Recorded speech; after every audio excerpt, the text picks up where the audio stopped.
Diamond Platnumz amezidi kuwashangaza watu wengi baada ya kuweza kuonekana kwenye moja ya scene ya kwenye wimbo wake ambao inasemekana upo kwenye album ambayo inakuja huko mbele, ambapo tukio hilo lilikuwa linamuonyesha yuko kwenye jeneza, huku wengi wakitafakari na kujiuliza kwamba maana kubwa Diamond Platnumz ilikuwa ni ipi.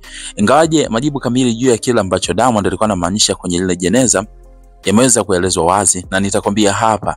Lakini kabla sijakwambia, kumbuka amefuata nyayo za wasanii watano wakubwa ambao wamewahi kufanya matukio ya namna kama hii, na wote kwa wote ni katika kuhakikisha kwamba anakimbilia ili dunia iweze kumtambua katika kimuziki. Tunafahamu alishawahi kusema mwenyewe kwamba lazima atahakikisha kwamba zile tuzo kubwa duniani anakuwa ni mmoja wa watu ambao watazichukua, na ikiwezekana aweze kuingia kwenye Billboard Top 100 ya nyimbo bora zaidi kuwahi kutokea duniani. So katika hilo tukio kuna moja ya vitu ambavyo vimekuwa kama vile viashiria, lakini nitakutajia listi ya wasanii watano hapa ambao wamewahi kufanya hivyo na ni wasanii wakubwa sana duniani. Alafu Diamond naye ataingia kwenye listi ya hao wasanii wakubwa watano, pengine anaweza kaa namba 6, na nitakwambia nini ambacho amemaanisha kwenye hili jeneza wakati alipokuwa anafanya kitu kama hiki, kwa sababu kwenye ile jeneza kulikuwa kuna vitu vingine ambavyo moja kwa moja ukivitazama unaweza usielewe nini alichokuwa anamaanisha, lakini yote nitakusanua hapa mwanzo mpaka mwisho ukapata kufahamu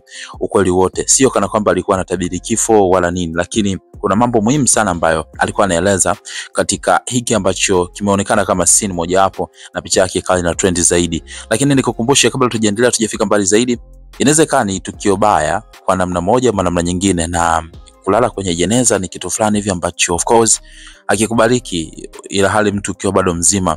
So kuna wale ambao unajua wanaweza kawa hawajapendezwa, bonyeza neno subscribe hapo chini ya hii video ikiwa ni mmoja watu ambao wamepata wasiwasi, lakini pia unaamini kwamba sio ishara nzuri kufanya vile ambavyo Diamond Platnumz ameweza kufanya. Lakini pia unaweza kanishabiki mzuri sana wa Diamond Platnumz, nikukumbushe kuonyesha upendo kwa kubonyeza neno subscribe hapo chini ya hii video kwa hii creativity ambayo Diamond Platnumz ameweza kuionyesha. Lakini hapa nikutajie kwanza list ya wasanii watano ambao wamewahi kufanya matukio kama haya kabla hili ambalo tumeweza kuliona Diamond Platnumz akiweza kulifanya, ingawaje inawezekana kwamba kuna wengine ambao huenda walishawahi kufanya huko nyuma, lakini mimi nakutajia list ya wasanii watano wakubwa ambao waliwahi kufanya kama hivi ambavyo Diamond Platnumz ameweza kufanya. Sasa msanii wa kwanza anakwenda kwa jina la Amy Winehouse kwenye ngoma yake ambayo inakwenda kwa jina la Back to Black.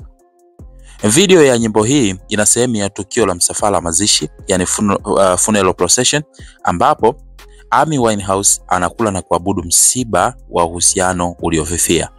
Ina muundo wa black and white na inaashiria mazishi ya moyo wa Amy kama metafora ya kuachana na mpenzi. Inachukuliwa kama moja ya video maarufu sana na inaeleza mazito ya kihisia. Huyo ni msanii wa kwanza. Msanii wa pili anafahamika kama Taylor Swift kwenye wimbo wake unakwenda kwa jina la Anti-Hero. Katika video ya Anti-Hero, Taylor Swift anaonyesha tukio la mazishi yake mwenyewe kama sehemu ya hadithi. Anaangalia kwenye jeneza na kugundua kuwa anaabudiwa katika mazishi hayo. Hii ni zaidi ya mchoro wa hadithi kuliko tukio la kweli. Ina matumizi ya satire na ucheshi pamoja na hisia. Tukio la tatu ni lile ambalo linatokea kwenye wimbo wa msanii ambaye anafahamika kwa jina la XXXTentacion ambao anafahamika kwa jina la Sad. Katika video ya Sad, rapper XXXTentacion anaonekana akiingia kwenye jeneza anapoangalia mwili wake uliokuwa katika jeneza. Hii ni mojawapo ya video za kipekee sana kwa kutumia taswira ya mazishi kuonyesha kuangalia nyuma na kujikumbusha yale ambayo yameweza kupita. Lakini tukio lingine ni la msanii Maroon 5 kwenye track ambayo inakwenda kwa jina la Wait.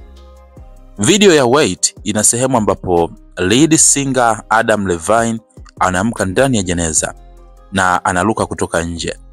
Hii ni mtazamo wa kipekee zaidi, na kwa jinsi ambavyo lilikuwa linaonekana ni kama vile sio jeneza la kawaida, lakini inaweza kutambuliwa kama tukio la jeneza tu.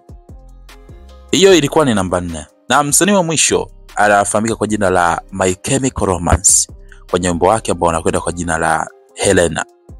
Video ya Helena ina sehemu ya mazishi ndani ya kanisa, ambapo binti aliyekufa kwa hadithi ya video anaamka kutoka katika jeneza na kuanza kucheza.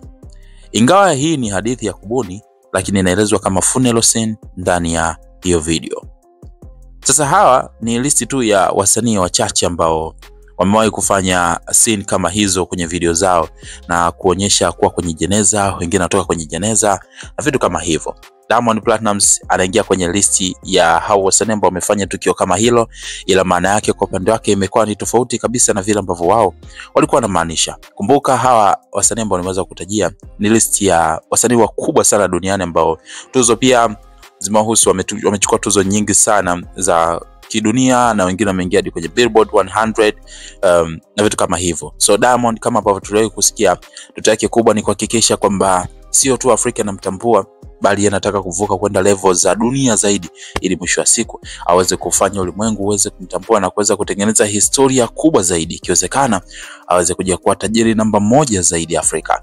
So hiki ambacho ameweza kukifanya Diamond Platnumz, kwanza kabisa amefanya ikiwa ni ubunifu mkubwa zaidi ambao watu wengi hatujaona wakifanya kama wasanii wa Afrika na vitu kama hivyo.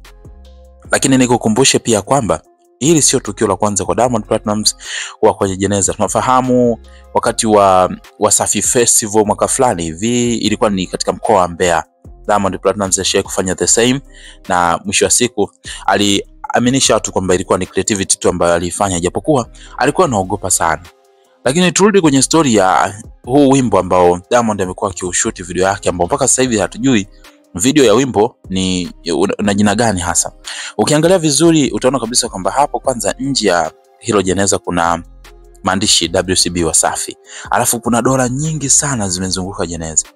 Nini ambacho Diamond Platnumz alikuwa anamaanisha hapo ni kwamba wakati unakufa, siku zote hata kama ulikuwa tajiri kivipi, ulikuwa na pesa nyingi kiasi gani, lakini ukawa ukijua kabisa kwamba unapokufa pesa zitakuwa hazina thamani kwa upande wako. Imagine anaziko na pesa ambazo hawezi kuzitumia kwa namna yoyote ile pale, kwa sababu huko waendako hakuna pesa wala nini. So moja ya kitu ambacho kinasemekana kwamba ni maana halisi ya kile ambacho tumeweza kukiona ni kwamba ukifa pesa utaziacha nje ya jeneza, lakini huwezi ukazikwa nazo ndani ya jeneza.